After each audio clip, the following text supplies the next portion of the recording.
민주당과 안철수 의원의 10월 재보선 맞대결이 무산될 것으로 보입니다. 안철수 신당에 대한 지지세에 어떤 영향을 미칠지 주목됩니다. 호남 고속철이 완전 개통되면 광주에서 서울까지 1시간 33분에 오갈 수 있습니다. 내후년 개통을 앞두고 있는 호남 고속철 사업, 얼마만큼 진척됐는지 집중 취재했습니다. 아파트 발코니에서 떨어진 8살 여자아이가 구살생으로 목숨을 건졌습니다. 아동 추락사고가 끊이지 않고 있습니다. 정부가 국공립대학들에게 기성회비 수당 지급을 전면 금지시켰습니다. 대학 직원들이 단체 농성에 들어갔습니다. 여러분 안녕하십니까? 광주 MBC 뉴스데스크입니다. 민주당과 안철수 세력의 전초전 성격으로 관심을 끌었던 10월 재보선이 사실상 무산되었습니다. 안 의원 측이 내년 지방선거에 집중하겠다고 밝혔습니다. 내년으로 늦춰진 승부는 안철수 신당에 대한 지지세에도 영향을 미칠 것으로 보입니다. 첫 소식 윤근수 기자입니다. 안철수 의원이 10월 재보선에 불참하겠다는 뜻을 밝혔습니다. 안 의원은 재보선 지역구가 두세 곳 정도라면 참여하지 않고 내년 지방선거에 집중하겠다고 밝혔습니다. 국민들로부터 그만하면 됐다는 평가를 받을 때까지 내실 다지고 더 많은 분과 함께 할 겁니다. 표면적으로는 내실을 다지겠다는 의미지만 상대적으로 승산 높은 호남 선거구에서 재보선이 치러지지 않을 가능성을 고려한 것으로 보입니다. 이게 전형적인 CEO 마인드죠. 투자해서 수익이 안 나면 투자 안 하는 거죠. 이 때문에 호남에서 민주당과의 전초전은 무산되는 분위기입니다. 내년 지방선거를 앞두고 안철수 세력의 실제 득표력을 가늠해볼 시험대가 사라진 셈입니다. 안철수 의원의 지방선거 조직을 담당할 시력위원 발표도 추석 이후로 미뤄졌습니다. 설 익은 밥을 추석 밥상에 올리기보다는 늦더라도 제대로 된 밥상을 차리겠다는 건데 이런 느긋한 행보가 지지 세력의 이탈을 불러올 수 있습니다. 한편으론 인재 영입의 한계가 아니냐는 분석이 나오는 가운데 호남에서 민주당과 안철수 신당의 진검승부는 내년 지방선거로 미뤄졌습니다. MBC 뉴스 윤근수입니다.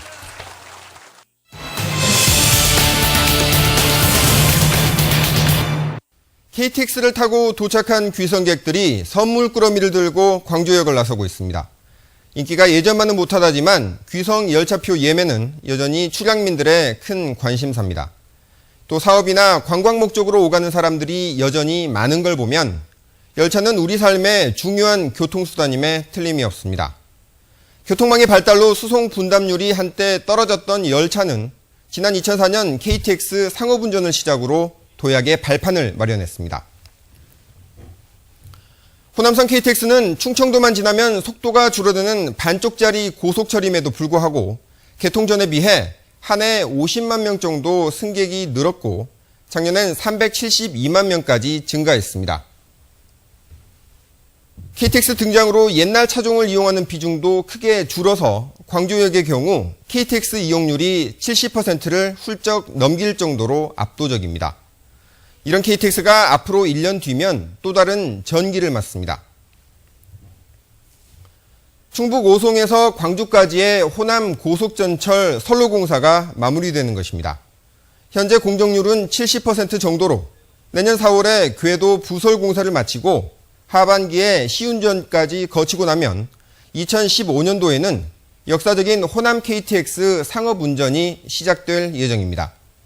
이럴 경우 현재 2시간 50분 걸리는 광주 용산 간 소요시간이 1시간 33분으로 1시간 17분가량이 단축되게 됩니다. 호남선 KTX 승객도 하루 7,000명이던 게 개통 후엔 하루 9,000명으로 20% 이상 증가가 예상됩니다. 2015년도에 열리는 호남 고속철 시대가 몰고 올 우리 삶의 변화와 또 앞으로 풀어야 할 과제를 정영욱 기자가 취재했습니다. 지난달에 공개된 호남 고속철 1호 열차입니다.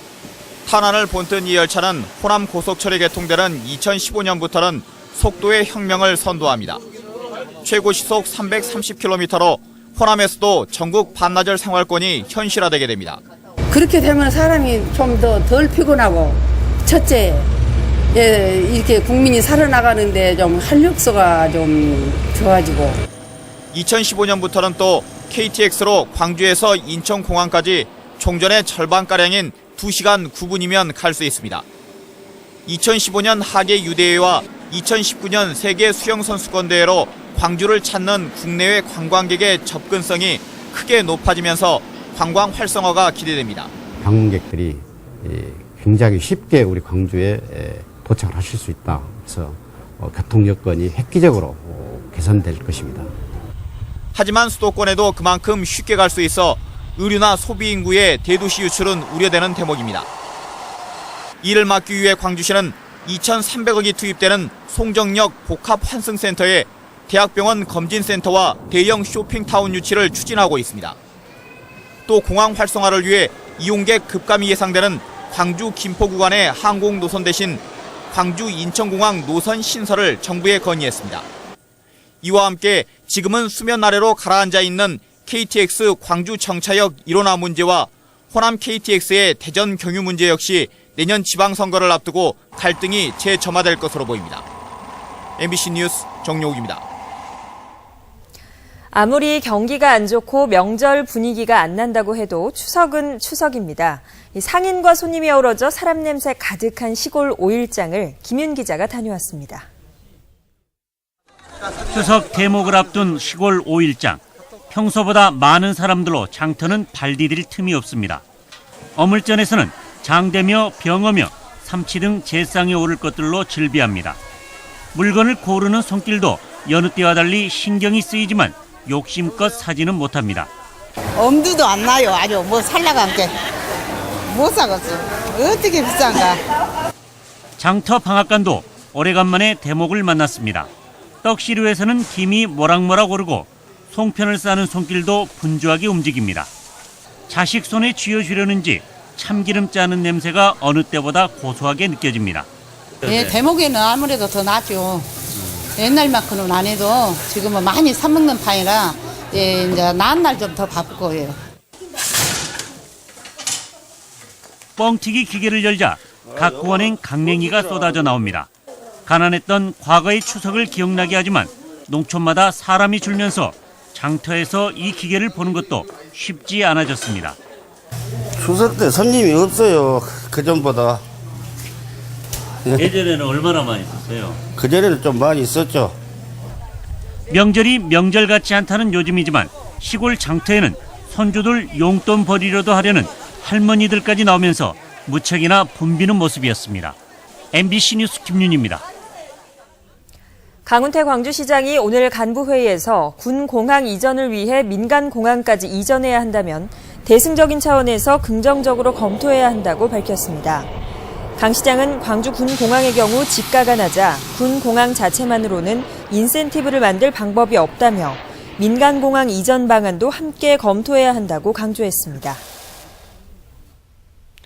아파트 베란다에서 놀던 8살 어린이가 7층 높이에서 떨어지는 아찔한 사고가 났습니다. 천만다행으로 나무에 걸려 크게 다치지는 않았는데 이런 위험천만한 사고가 끊이질 않고 있습니다. 김인정 기자가 취재했습니다.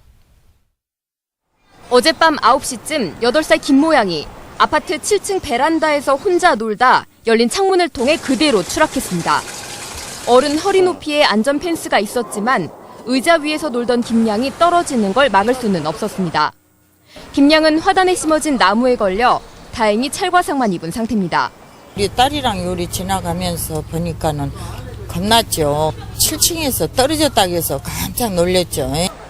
이런 아동 추락 사고는 아파트나 고층 건물에서 끊이지 않고 일어나고 있습니다. 2주 전 광주시 광산구의 한 아동병원에서는 입원해 있던 16개월 남자 아기가 열려있는 창문에서 떨어져 숨졌고 지난 2011년 광주의 한 아파트에서도 5살 남자아이가 22층 베란다 신발장 위에서 혼자 놀다 떨어져 숨졌습니다. 세 사고 전부 아이가 부모와 함께 있지 않았고 열린 창문 근처에 높은 가구가 있었습니다. 아이들이 베란다 옆에 놓인 가구나 물건을 딛고 올라가면 안전펜스가 이렇게 완전히 무용지물이 될 수 있어 위험합니다. 밟고 올라가서 또 혹시나 떨어질까봐 아니면 이게 창문이 위험해서 흔들리면 또 혹시나 아이들 떨어질까봐 위험해서 전 놔두지 않아요. 경찰은 아동이 있는 집에서는 베란다나 난간에 신발장이나 의자 등 딛고 올라갈 수 있는 물건을 없애고 떼어지기 쉬운 방충망보다 강한 방범창을 함께 설치하라고 권합니다. 아파트나 연립주택 등에서 창가에서 놀다 추락해 숨진 14살 이하 아동은 지난 5년간 200명이 넘습니다. MBC 뉴스 김민정입니다. 5.18 구속 부상자회가 아시안 문화 중심도시 추진단장에 사퇴를 촉구하고 나섰습니다. 5.18 구속 부상자회는 기자회견을 열고 역사의식 없이 5.18 흔적 지우기에 앞장선 문화도시 추진단장은 즉각 사퇴해야 한다고 주장했습니다. 이들은 지난달 추진단장의 공개 사과와 함께 옛 도청 별관 수의실 원상 복구를 요구했지만 추진단이 이렇다 할 대답이 없었다며 앞으로 강력히 대응하겠다고 강조했습니다. 전남대를 비롯한 전국의 국공립대학 교직원들이 오늘 일제히 단체 농성에 들어갔습니다. 교육부가 교직원들에게 주는 수당 지급을 전면 금지했기 때문입니다. 문형철 기자입니다. 지난 7월 교육부가 전국 국립대학에 대해 기성회비 지급 관행 개선을 요구하면서 이번 논란이 불거졌습니다. 대학 내 공무원 직원에게 지급했던 기성회비 수당을 이달부터 주지 말라는 겁니다. 학생 등록금 부담을 가중시키고 다른 공무원들과의 형평성에도 맞지 않는다는 이유에서입니다. 지난달에는 이와 관련된 교육부 훈령까지 개정된 상황. 국립대 공무원 직원들은 즉각 반발하고 나섰습니다. 50년 동안 지급받아온 수당을 교육부가 일방적으로 폐지했다는 겁니다. 또 수당을 지급받지 못할 경우 비공무원 직원들과의 임금 격차가 발생할 수 있다고 설명합니다. 무엇보다 많게는 월 60만 원 정도의 수당이 없어지면서 생존권을 위협받는 처지에 처했다고 주장하고 있습니다. 갑자기 수당이 없어지면 연봉 600만 원 내지 1000만 원의 임금이 삭감됩니다. 그러면 저희들의 가족은 어떻게 누가 책임지겠습니까? 이에 따라 전국 39곳의 국립대에서 일제히 단체 농성에 들어갔고 순천대 직원들도 총장실 일부를 점거하며 사태 해결을 촉구했습니다. 하지만 교육부는 기존 방침에는 변화가 없다는 입장입니다. 공무원들은 이러이러한 문제점이 있으니까 이제 받을 수 없다라고 이제 지급 근거를 이제 삭제를 했죠. 이 부분은 법과 원칙 그다음 논리에 입각한 부분이기 때문에 다시 방식이 바뀌거나 그럴 일은 없는 거죠. 대학 직원들은 총장실 점거와 함께 앞으로도 강도 높게 대응할 계획이라고 밝혀 사태 해결까지는 적지 않은 시간과 진통이 예상됩니다. MBC 뉴스 문형철입니다. 남북 이산가족 상봉 최종 후보자 명단에 광주 전남 지역 신청자 모두 포함되지 못했습니다.